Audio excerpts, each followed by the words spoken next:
का अपने पति को धोखा देकर भाग जाना, बहुत छोड़ने की बजाय पति छोड़कर चला गया। यही कारण कि तुमने जब पति मिला तो तुमने उसकी कदर नहीं की।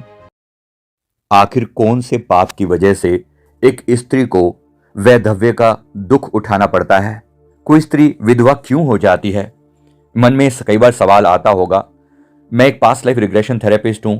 मेरे पास अनेक लोग इस प्रकार से जब सवाल करते हैं तो उन्हीं के सवालों के बेस पर हम उनके अवचेतन मन की गहराइयों में जाकर उनका पास्ट लाइफ देखते हैं तो अनेक कारणों का पता चलता है।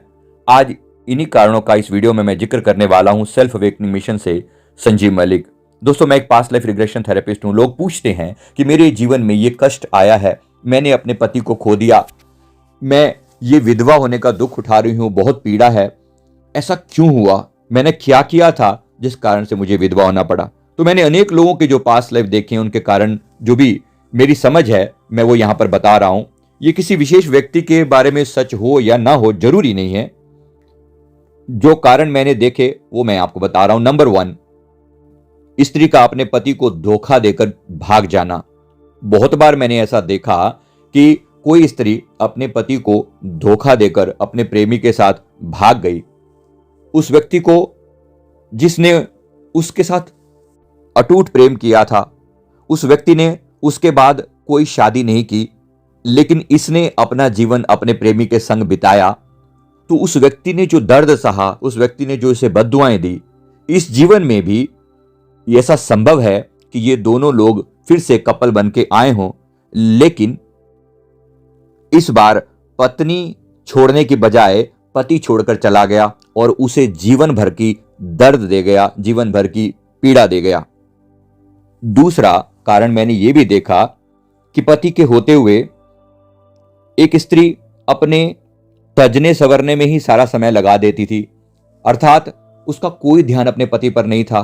किसी भी तरह से उसकी सेवा करना या उसका किसी भी रूप में ध्यान रखना, ऐसा ना करके वो सारा समय अपनी ही मौज मस्ती में स्वच्छंदता से बिताया करती थी, यानी पूरी तरह फ्रीडम के साथ अपना जीवन बिताना और पति के ऊपर बिल्कुल भी ध्यान न देना।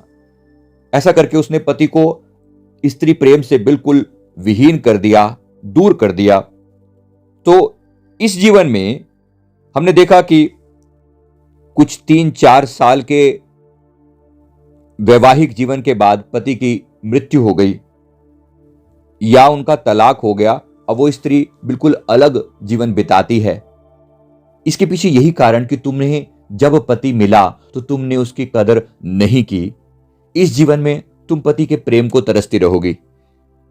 नंबर 3, मैंने ऐसा भी देखा कि एक व्यक्ति जो पिछले जीवन में फौजी था, बहुत बहादुर था, उसने अनेक बार अनेक लोगों की निर्मम हत्या की, अनेक स्त्रियों को पति विहीन किया।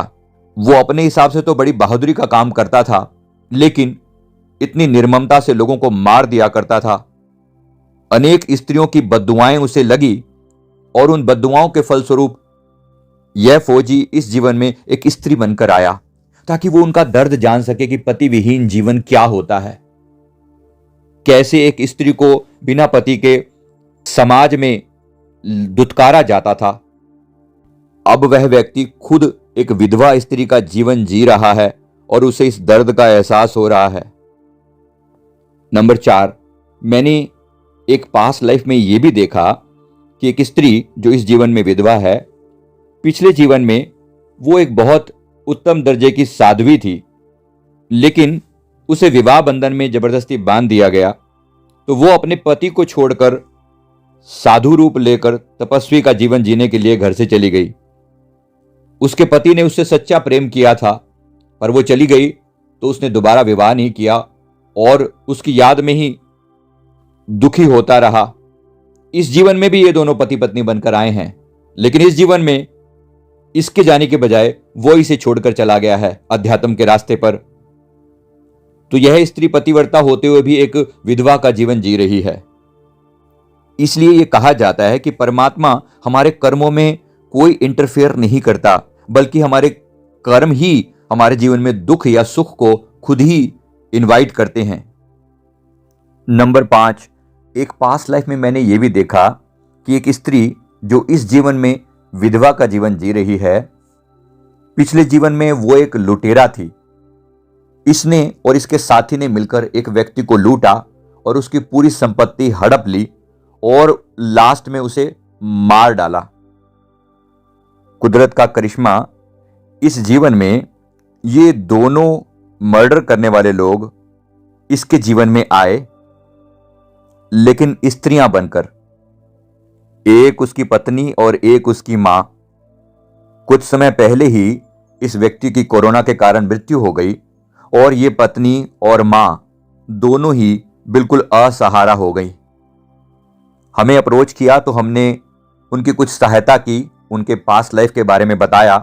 पर इस घटना के माध्यम से मैं सभी को संदेश देना चाहता हूं कि किए हुए कर्मों से कोई बच नहीं सकता।